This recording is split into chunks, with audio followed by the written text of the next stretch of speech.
На детство и юность представителей старших поколений выпало разрушительное военное и тяжелое послевоенное время.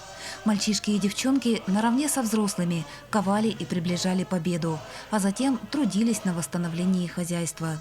Жительницы Алдана Галина Сергеева и Валентина Баранова в военные годы были школьницами. В памяти накрепко сохранились воспоминания о том, как жили их семьи, как работали взрослые и дети, и как люди стремились поддержать друг друга. Когда я встречаюсь с ними, самое главное, они все были, несмотря на то, что они были маленькими, я имею в виду молодыми, 10 лет, то есть детьми они были, да, почему не называют их дети войны? Потому что они наравне со взрослыми делали все, не хныкали, не плакали, помогали своим родным, близким, матерям, и, вы знаете, они понимали, что идет война, и что надо быть помощником в этой жизни. Сколько себя помнит Валентина Баранова, она всегда была при деле и без занятости свою жизнь просто не могла представить. Причем работа всегда находилась легко. Основная часть трудовой деятельности прошла в бухгалтерии дорожно-ремонтного управления. Я же после пенсии, я в 50-м году заработала пенсию, я лет еще 16 работала. Я не хотела сидеть дома, понимаете. Это правда. Как-то в то время как-то находилась, сразу работа находилась. Правда, позвоню, посмотрю, думаю, нет, что я сижу, посмотрю, там есть. Позвонила, приходите. Пришла и устроилась. Сильная, твердая и принципиальная, она всегда выполняла работу на совесть и любое дело доводила до конца. Так о Валентине Александровне говорят бывшие коллеги. Выйдя на заслуженный отдых почти в 70 лет, Валентина Александровна пробовала силы в новых для себя областях. Потом там мне ребята сделали теплицу, я ее фазендочкой звала ее. И так я там маленько на ней бегала, копошилась. Я никогда не занималась вообще-то. Тут начала, гляжу, все садят, и все, и я также с ними. Там у меня и огурчики были, залазили, разрежут эту пленку, как вроде там ближе к туда, пустой уже там место-то было. Залезут, а я такие старалась их маленькие сорвать, думаю, вытащат ночью. И это снимала их маленькими. Так что и расти-то им не давала. Огурчики были. Огурчики, помидоры там не очень-то были. Морковка, свекла, эта мелочь, лучок, это все было. Вода там была, проливать можно было, все. Нормально так.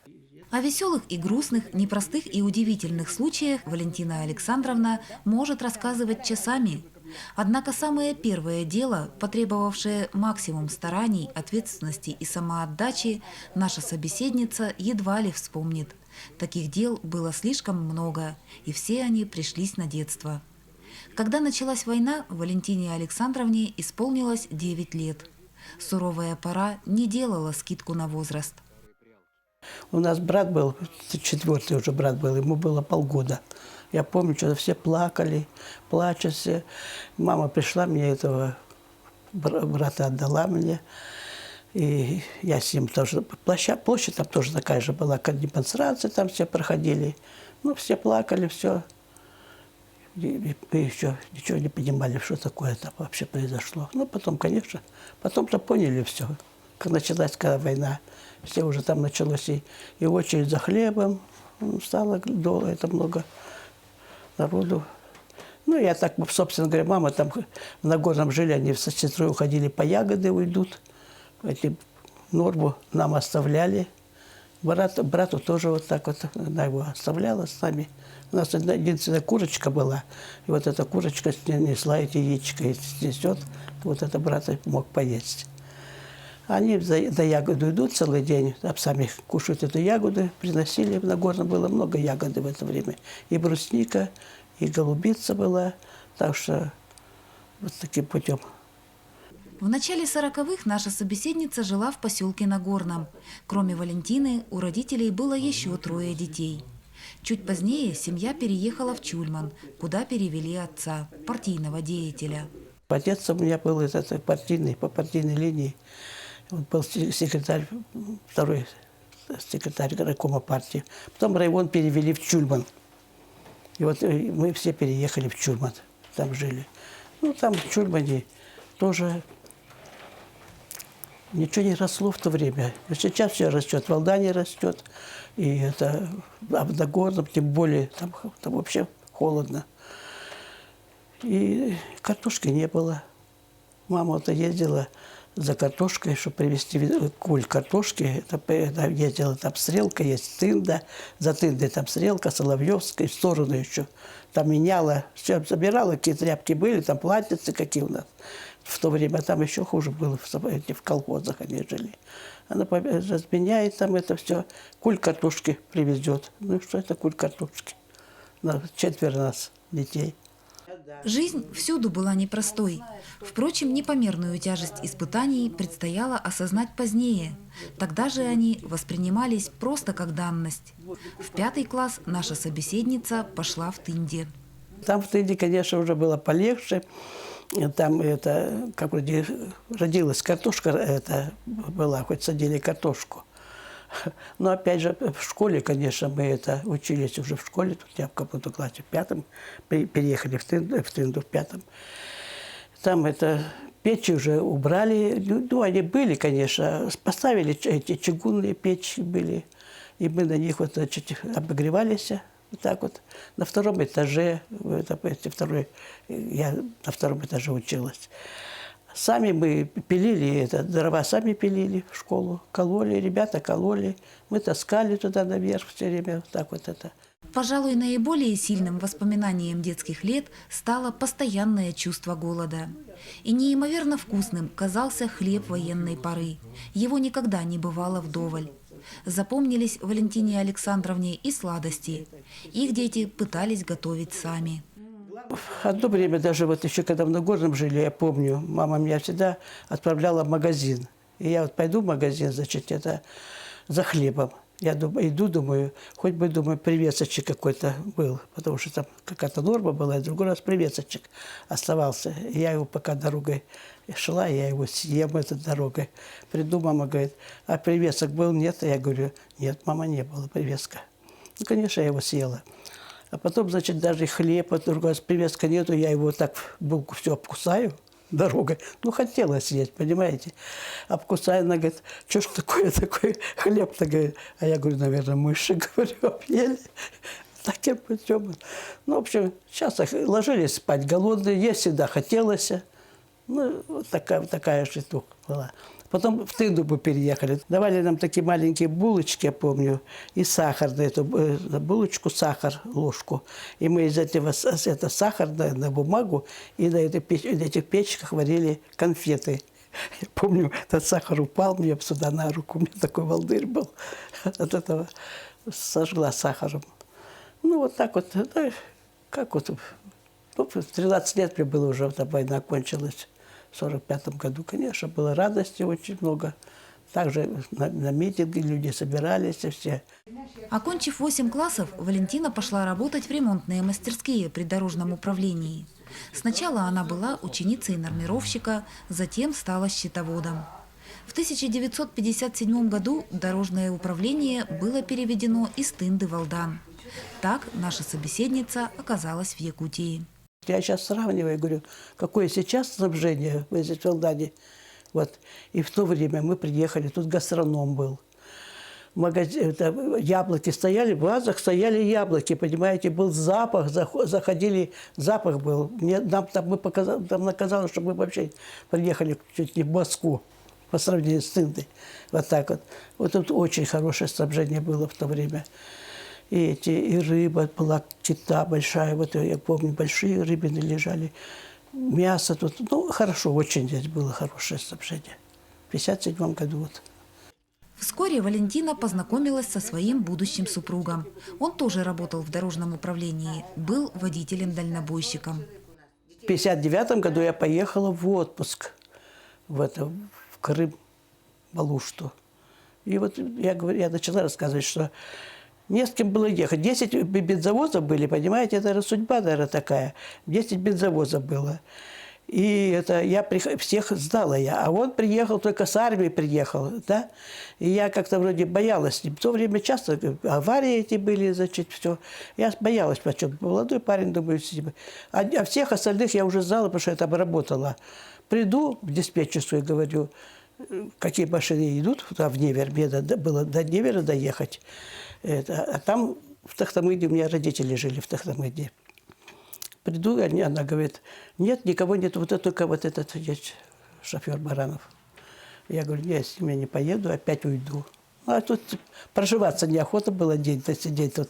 Я, значит, опять приду, опять говорю, кто-нибудь приехали, появились какие-нибудь. Вот судьба, вот не обойдешь ее, не объедешь. Она говорит, нет, никого нету. Ну, я посидела уже к вечеру делала, говорю, ладно, поеду. Так мы ехали с ним дорогой до Невера, до Тынды доехали. У меня тетка там еще в Тынде жила. Вечер уже был поздно, он меня привез до тетки, я осталась там. А он поехал туда, в ДСР, поехал там ночевать, там ночевал. Утром опять за мной заехал, но мы ехали, как рассказывали друг другу. Он про свое, я про свое рассказывала. Ну, таким вот путем познакомились. Потом я уехала в Алушну, с Алушны приехала уже самолетом, оттуда прилетела с Тахтамыгды от родителей. Ну, приехала, так, познакомились, год с ним еще встречались, дружили. Ну, а потом уже вышел замуж. Эту книгу Валентина Александровна перечитывает нередко. Чуть пожелтевшие листы рассказывают о Геннадии Ивановиче. Путевые заметки опубликовал журналист советской газеты «Балакирев», в 70-х годах прибывший в Якутию. Путешествовал автор на попутках. Водителем одной из машин и был Геннадий Иванович. Когда он ездил по этой трассе, так и работал, и ему попался журналист, приезжал сюда. И он с ним встретился, ну, в общем, ехал, просто остановил машину, и вот он с ним разговаривал. Жизненная история семьи Барановых изложена в еще одной книге. О людях, в кровопролитной схватке с фашизмом отстоявших для потомков мир и покой, повествует вышедший в свет в 2023 году труд «Герои Победы Алданской земли». Его страницы рассказывают о людях, которые ковали победу на фронте и в тылу.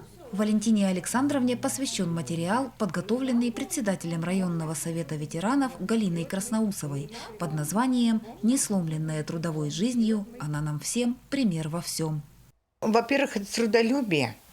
Несмотря, что ей сейчас вот уже столько время, 93-й год идет, она дома не сидит, пытается по улице ходить. Вот.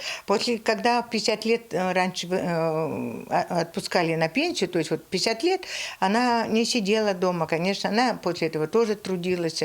И, то есть человек, который беспокойное хозяйство, вот, человек, который не может сидеть просто без дела. Поэтому, я так думаю, движение – это же жизнь. И мне кажется, поэтому вот она так прекрасно выглядит в свои года. Наряду с активностью и стойкостью к числу главных черт характера нашей героини близкие и друзья относят скромность. Рассказывая о своей жизни, Валентина Александровна не вдается в подробности относительно собственных заслуг и достижений. Когда я начинаю ее куда-нибудь приглашать, она говорит, ой, Галиночка Ивановна, ну я как-то, мне неудобно выпялиться, я честно работала, честно трудилась, а никогда как-то это. Конечно, свой труд она, так как она честно работала, вот она, конечно, много имеет и грамоты, и вот вы сами видели, что и медали у нее есть, и от наших президентов, и от глав наших республики Саха-Якутия. Она очень скромная. Сыновья давно выросли, повзрослели и внуки.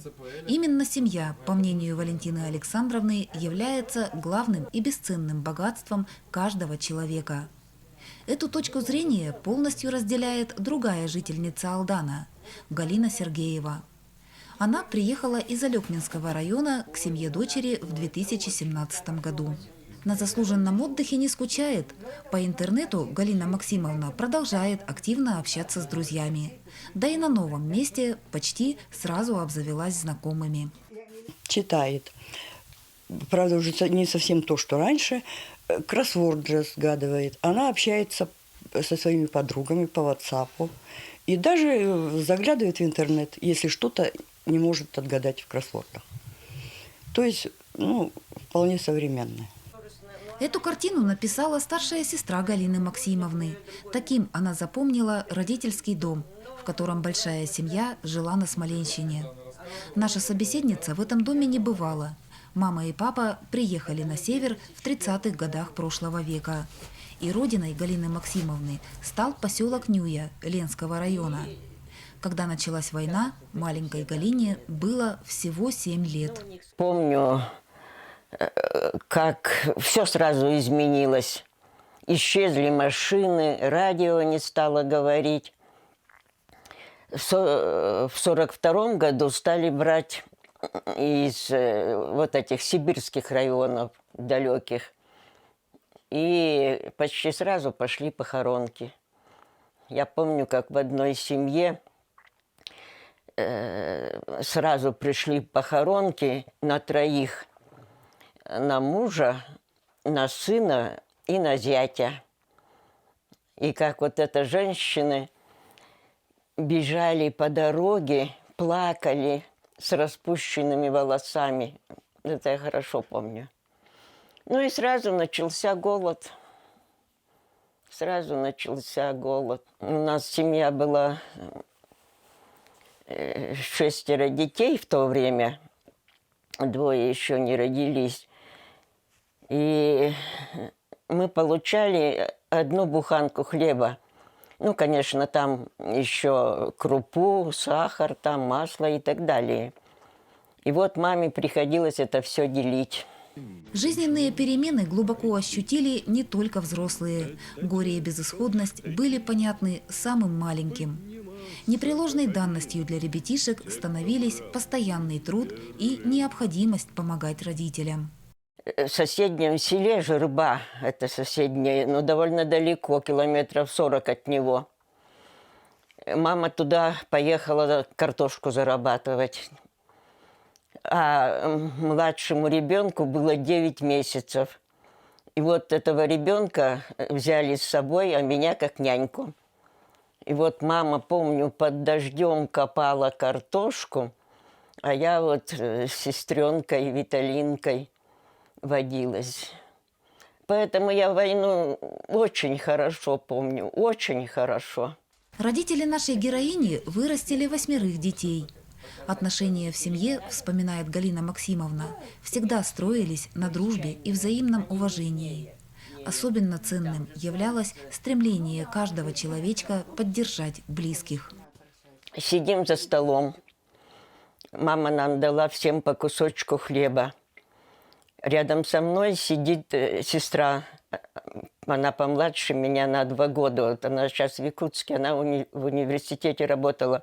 Она маленький кусочек отламывает и мне дает, что у тебя в основном мякиш, а в корочке считалось больше хлеба.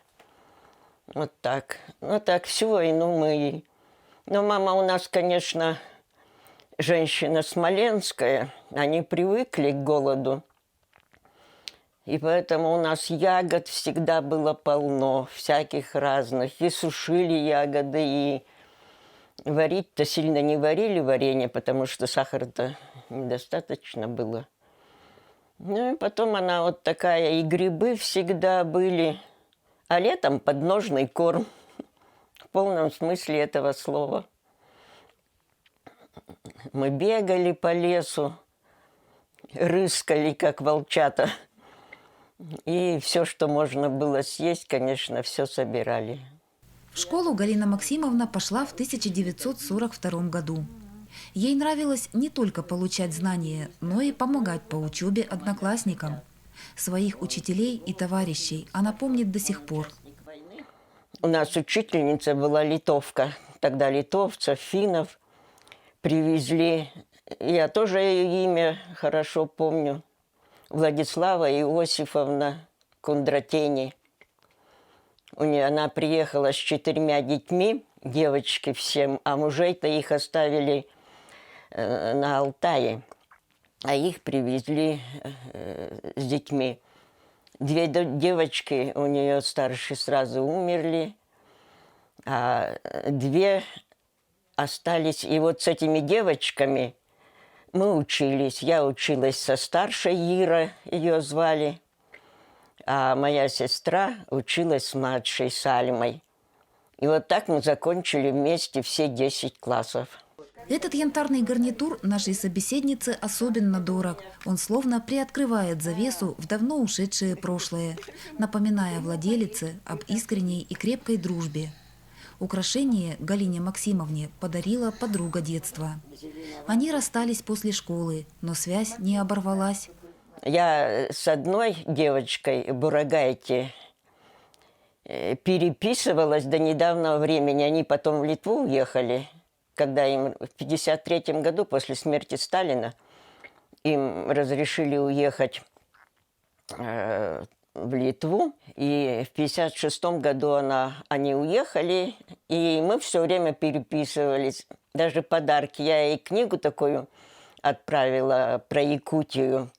А она мне потом ожерелье и браслет из янтаря. И говорит, может, когда-нибудь наденешь. После школы Галина поступила в учительский институт, в те годы бывший единственным в Якутии. Позднее, уже работая в школе учительницей, окончила Якутский государственный университет. В Якутии же тогда был только один высшее учебное заведение, учительский. И я поступила туда.